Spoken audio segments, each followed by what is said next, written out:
আসসালামু আলাইকুম আপুরা ভাইয়ারা, কেমন আছেন? আশা করি আলহামদুলিল্লাহ ভালো। তো আজকে কি রান্না করব দেখেন। এখানে মূলা নিয়েছি, শুটকি দিয়ে রান্না করব, কাঁচা বাগার দিব আর বড় কুড়ি মাছ দিয়ে টমেটো দিয়ে আলু দিয়ে রান্না করব। এখন আমি চুলার পরে এসে আগুন ধরাই দিয়েছি, পেঁয়াজ দিয়ে তেল দিয়ে গরম করতেছি, মূলা ভাপ বসাই দিছি। তো মূলা শুটকি দিয়ে রান্না করবো। তো মূলাতে এখন লবণ আর হলুদ দিয়ে আমি মূলাটা ভাপ দিয়ে নিব। দেখেন খুবই সুন্দর করে বানায়া ধুইয়া পাতিলে রেখে দিচ্ছি। পেঁয়াজ লাল হইতেছে, পেঁয়াজটা লাল হইলে আমি টমেটোর তরকারিটা বসাই দিব।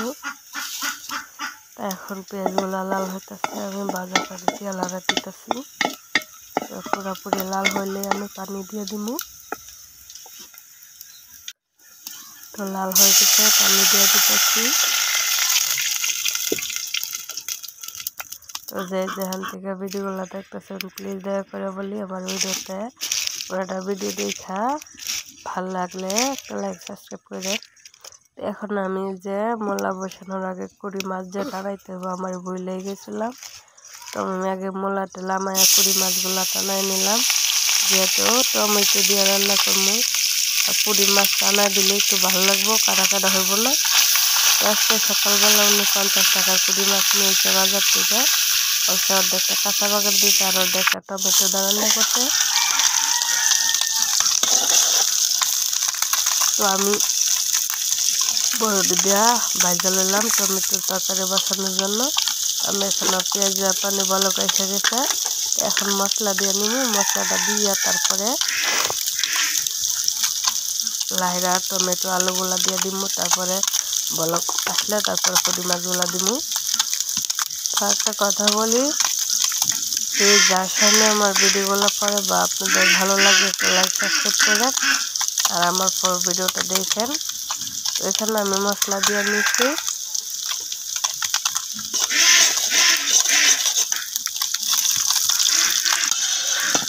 দেখেন আমি ঢাকনাটা রেখে দিলাম, এটা আওয়া বন্ধ করবো। এদিকে মাছগুলা ভাজা হয়ে গেছে, উল্টাই দিতেছি। দেখেন এখন মাছগুলো তারপর আমি কতগুলো দিয়ে দিল।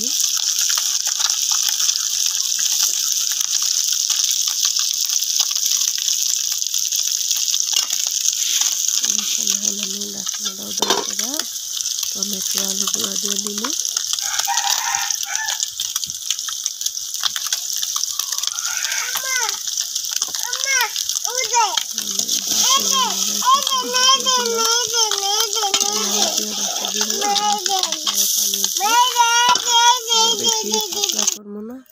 মাছটা রান্না তারপর আমি যে কাঁচা পাকাটা রান্না করলাম, যেহেতু কড়াইটা বসেছে রান্না করবো। তো দেখেন আমি তেল দিয়ে কড়াইয়ের মধ্যে পেঁয়াজগুলো লাল করে নিতেছি।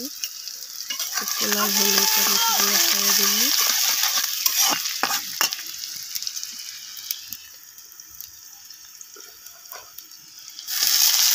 আমি টমেটোগুলো খাইয়ে দিলাম। ভালো করে ভাজা হইলে তারপর আমি জল দিয়ে নিই। তারপর ভাজা ভালো করে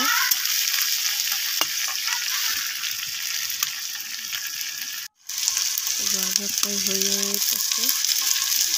আর একটু ভাজা হলে আমি দিয়ে দিলাম ঘি, কাঁচা মরিচগুলো দিয়ে দিই ভাজা হওয়ার লেগে। আসলে সরু সরু কুড়ি মাছগুলো কাঁচা পাকা দিয়ে খেলে ভালো লাগে।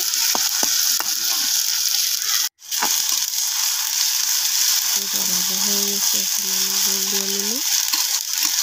জল দিয়ে তারপরে মশলাগুলো দিয়ে কাঁচা পাকাটা বসা দিলি। জল দিয়ে দিলাম, মশলাগুলো দিয়ে দিলি। মশলাটা দিয়ে তারপরে লবণ দিয়ে দিলাম, মরিচ দিয়ে দিলাম, আর একটু মরিচ দিয়ে দিই, যেহেতু চামচটা ছোট মশলাটা একটু কমে পানি দিয়ে আমাদের চামচটা পাল্টাই দেবো। হলুদ শুকনা দিয়ে আমি দিলি একটা দিয়ে বলক আসলে তারপর উঠাইলো। তো বলক এসে গেছে, আমি মাছগুলা দিয়ে দিলি। মাছগুলা দিয়া তো দেখেন আমি মাছগুলা ভালো করে পরিষ্কার করে দিয়ে নিচ্ছি।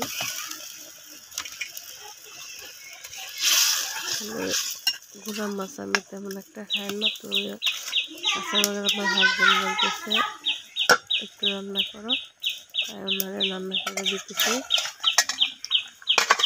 এই যে টমেটো তরকারি হয়ে এসেছে, আর একটু সিদ্ধ হলেই আমি নামাই নেব। তখন মাছগুলা দিয়ে দিল, মাছগুলা দিয়ে দিলাম।